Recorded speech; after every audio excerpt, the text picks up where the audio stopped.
नमस्कार आदाब दोस्तों देश में अघोषित आपातकाल लग चुका है। ये मैं नहीं कह रहा हूं, ये हमारे देश के राष्ट्रपति पद के विपक्ष की तरफ से उम्मीदवार यशवंत सिन्हा का कहना है।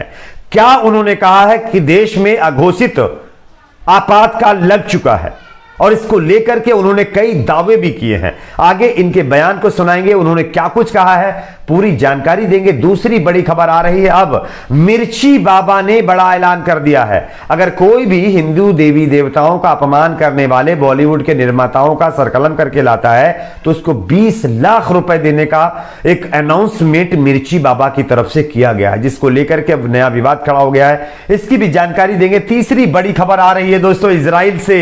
इजराइल के अंदर इजराइल के आर्कियोलॉजिस्ट का दावा है कि इजराइल के अंदर 1200 साल पुरानी मस्जिद मिली है। दोस्तों खबर के मुताबिक जानकारी यह मिल रही है कि इजराइल के एक जगह में खुदाई चल रही थी, जहां पर इस खुदाई में 1200 साल पुरानी मस्जिद मिलने का दावा किया जा रहा है। किस तरह से, इसकी भी तस्वीरें हम आपको आगे दिखाएंगे। उससे पहले एक छोटी सी रिक्वेस्ट करेंगे दोस्तों, अगर आप भी चाहते हैं कि हमारे देश में एकता भाईचारा बनी रहे और सभी धर्म के लोगों को एक साथ मिलजुल करके एकता भाईचारे के साथ रहना चाहिए, अगर मेरी इस मुहिम से आप सहमत हैं तो नीचे कमेंट सेक्शन में अपनी राय जरूर आप लिखिए। 2 शब्द इस पर जरूर लिखिए। बात करेंगे पहली और बड़ी खबर की। आप सभी जानते होंगे हमारे देश में अघोषित आपातकाल लग चुका है। ऐसे बयान कई विपक्षी पार्टियों के नेताओं ने दिए हैं और मोदी सरकार और विपक्षी पार्टियों के बीच और जनता के बीच चल रहे संघर्ष में अब एक और नया बयान राष्ट्रपति पद के उम्मीदवार, जो विपक्ष के साझा उम्मीदवार है, यशवंत सिन्हा ने दिया है, जिन्होंने कहा है कि देश में अघोषित यानी आपातकाल लग चुका है। मैं आपको दिखाना भी चाहता हूं, आप पहले देखिए। राष्ट्रपति चुनाव में विपक्षी दलों के उम्मीदवार यशवंत सिन्हा का यह बयान है। शुक्रवार को उन्होंने कहा है कि संवैधानिक मूल्य और लोकतांत्रिक संस्थाएं देश में खतरे का सामना कर रही हैं। इसी के साथ साथ आगे जो उन्होंने कहा है वो आपको जरूर सुनना चाहिए। उन्होंने आगे कहा, नाम मात्र का रबर स्टैंप राष्ट्रपति संविधान को बचाने की कभी कोशिश नहीं करेगा। यानी कि उनके मुताबिक सीधा यह कहना है कि जो रबर स्टैंप जैसा राष्ट्रपति होगा वो कभी भी यानी संविधान बचाने की कोशिश नहीं करेगा। शायद वो एनडीए की तरफ से जो अभी राष्ट्रपति हैं मौजूदा, उनके ऊपर कटाक्ष कर रहे हैं। उन्होंने आगे कहा कि 18 जुलाई को होने जा रहे राष्ट्रपति चुनाव से पहले गुजरात में कांग्रेस विधायकों का समर्थन मांगने के लिए वो गुजरात पहुंचे थे और पूर्व केंद्रीय मंत्री भी रह चुके हैं और मोदी सरकार में भी बड़े पद पर यशवंत सिन्हा रह चुके हैं। उन्होंने साफ तौर पर कह दिया है कि यह लड़ाई अब एक कहीं अधिक बड़ी लड़ाई में तब्दील हो गई है। यह इस बारे में है कि क्या वह व्यक्ति राष्ट्रपति बनने के बाद संविधान बचाने के लिए अपने अधिकारियों का उपयोग करेगा या करेगी, और स्पष्ट है कि नाम मात्र का राष्ट्रपति ऐसा करने की कभी कोशिश नहीं करेगा। यानी कि यशवंत सिन्हा का साफ कहना है कि एनडीए की तरफ से जो उम्मीदवार होता है वो एक सिर्फ नाम के लिए होता है, पूरा काम सरकार करती है, उनके कहने पर ही वो सब कुछ करता है और एक रबर स्टैंप के जैसा वो यानी राष्ट्रपति हो जाता है। और ऐसे लोगों से आप संविधान बचाने की क्या उम्मीद कर सकते हैं। ये कहते हुए यशवंत सिन्हा ने साफ कहा है कि देश में अघोषित आपातकाल लग चुका है। आप इस पर क्या सोचते हैं जरूर बताइएगा। एक और खबर की बात करते हैं। अगली बड़ी खबर आ रही है।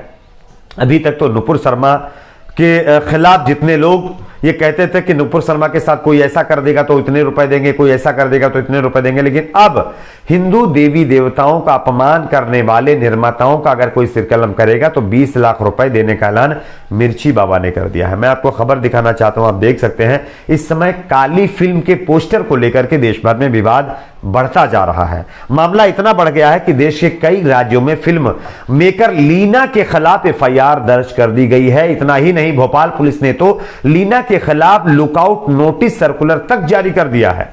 अब वहीं हरिद्वार के श्री पंचायती निरंजन अखाड़ा के महामंडलेश्वर स्वामी वैराग्यानंद गिरी महाराज धर्मगुरु मिर्ची बाबा ने ग्रेटर नोएडा में इस फिल्म के संदर्भ में एक विवादित बयान दे दिया है। मिर्ची बाबा ने कहा है कि अगर कोई भी हिंदू देवी देवताओं के अपमान मतलब में पोस्ट लिखता है या फिर कोई भी ऐसा अपमान करता है, तो अगर कोई ऐसे लोगों का या फिल्म निर्माताओं का सिर कलम करके लाता है तो उसको 20 लाख रुपए का इनाम दिया जाएगा। अब सबसे बड़ा सवाल तो यह है, खैर बाबा की अपनी राय है, इससे हम सहमत नहीं हैं, इसकी निंदा भी करते हैं, लेकिन सवाल यहां पर यह है कि अगर अभी तक नुपुर शर्मा के खिलाफ इसी तरह के बयान देने पर कई लोगों को गिरफ्तार कर लिया गया है, तो क्या मिर्ची बाबा को भी गिरफ्तार किया जाएगा इस तरह के बयानों में? देखना होगा। अगर आप लोगों के पास कोई अपडेट है मिर्ची बाबा की गिरफ्तारी को लेकर के तो नीचे कमेंट सेक्शन में जरूर बताइएगा। मुझे उम्मीद तो नहीं है, ना शायद आपको भी होगी कि मिर्ची बाबा गिरफ्तार होंगे, क्योंकि नुपुर शर्मा के खिलाफ अगर कोई इसी तरह की भाषा का उपयोग करता तो अब तक गिरफ्तार जरूर हो चुका होता। एक और खबर की बात करते हैं दोस्तों। खबर इजराइल से सामने आ रही है। इजराइल आप सभी जानते होंगे, नाम से ही कितना ज्यादा कंट्रोवर्सी में देश रहता है। खबर के मुताबिक इजराइल के एक नेगेव रेगिस्तान है, इस जगह पर खुदाई में 1200 साल पुरानी मस्जिद मिलने का दावा किया गया है।